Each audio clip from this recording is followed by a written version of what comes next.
introduce your dog to a head halter. And what is a head halter? So, lots of different types of training equipment that we can use with our dogs, flat collars, body harnesses, and head halters.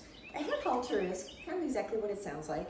It fits on your dog's head, around their muzzle, clips underneath their chin, and we use them often with pups or dogs who are pulling excessively and they're even pulling through a body harness. Puppies and dogs who pick everything up off the ground when you're walking them, rocks and mulch and things and going after squirrels and all kinds of stuff. We find these very helpful. We also use a head halter often if we have a dog who is reactive on leash, whether that's towards dogs or people or just things in the environment. Basically, with a dog, when this is on their head, where the head goes, the body follows. So if you have a big, strong dog, and even a 40-pound dog can be strong, if they're yanking and pulling you, you don't get the same level of physical control if they have a body harness on, and absolutely not with a flat collar. But with a head halter, if they're pulling this way and you stop moving and just hold on to your leash, it turns their head back towards you, and then you can prompt them, you can get them to come back towards you. So head halters can be very helpful in training. I typically introduce them to all of my dogs, and some of them wear them for certain periods of time. And for example, Ducky, he's 8 months old. He walks very nicely on a body harness, so I've never really had any need to put a head halter on him. But today I'm going to introduce it to him, and I purposely waited, didn't put it on him, so that you can see what it's like to introduce this to a dog who's never had it on their head before. So here's some reasons you may not want to use a head halter. One, you're heavy-handed on your leash. And sometimes we don't even realize that we are, but we do lots of leash corrections and pulling and yanking and snapping of the leash. It can be extremely bad for your dog because it's on their head, but their head's attached to their neck. So if we're doing really hard leash corrections and pulling and yanking, or if you have a dog who will just flail and hit the end of their leash, which is going to result in a really hard head snap, this may not be the safest option for your dog. So that would be one reason you may not want to use it. The second is your dog absolutely can't stand it. There are dogs who, as hard as we try, never adjust to this. They spend the whole time pawing at their face, dragging their face along the ground. They just can't stand it. Or some dogs lay down and just won't move. Just get this thing off of me, I'm done. If you have to spend all of your time just trying to get your dog to accept this, it's probably a pretty good indicator. We're going to just have to try something else. But I have found how we introduce the head halter can determine how accepting our dog will be of it. And by that I mean gradually putting it on them, conditioning them with treats. This comes near your face, you get a treat at the same time. First you put the nose band on, then you clip it behind their ears. Then they walk around and wear it with no leash on, with just the head halter on, and it needs to be coming on and off. You don't want to put this on for the first time, clip on the leash and try to take them for a walk. Probably not going to go very well.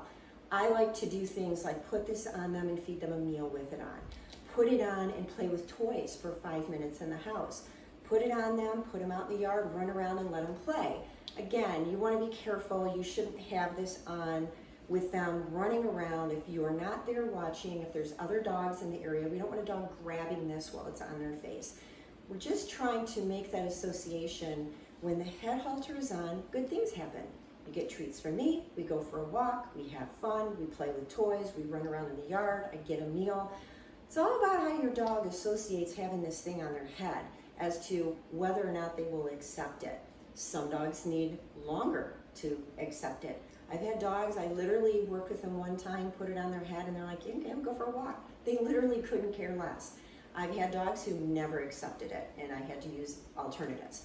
So, here's how I start with my own dogs. And I have Ducky here. You can't see him completely because he's out of the picture. But, again, he hasn't had this on. I'm not going to be clicking and treating because, frankly, I just don't have enough hands right now to do it. But what I am going to be doing is rewarding him with treats first for just seeing it. Hey, Duck! He gets to see it. I have my hand, and I'll walk over here and show you. I'm putting my hand through the nose band so that he reaches for the treat. Hey, bud. Good boy. What a good dog. And again, treat in the hand. He gets it. Good boy. This time I'm actually going to slip the nose band over his nose.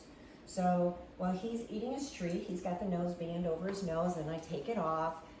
What we don't want to do is force this on him. In a couple of minutes, clip it on him and put the leash on. I'm just going to play with him.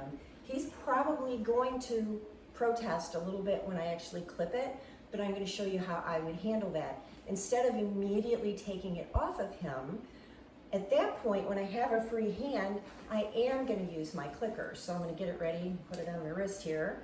But I'm just going to start. He's used to me now coming towards his face, which makes something nice happen. He isn't particularly paying attention to this. So now I'm going to do this, reach over, clip it behind his ears. I'm going to just offer him treats one after another. What a good boy, buddy. And then I'm going to unclip it and I'm going to take it off. Hey, good boy. Yeah, good job. That's how I start putting it on his head. Again, there's no leash. I don't even have the safety line, which is a strap that goes from the bottom of the head harness and attaches to his collar. What I like about this particular head halter, it fits well. It has a padded nose band, so it hangs nicely on his head. And it's connected to his flat collar, so if he ever gets out of this thing, it's attached to his flat collar. He's not going to be able to get away from me. There are other head halters that I don't particularly like the way they fit. They're too tight. You have to tighten the muzzle band to get it to stay on their head. And if it comes off of their head, they aren't attached to anything else. They're free. They're taken off.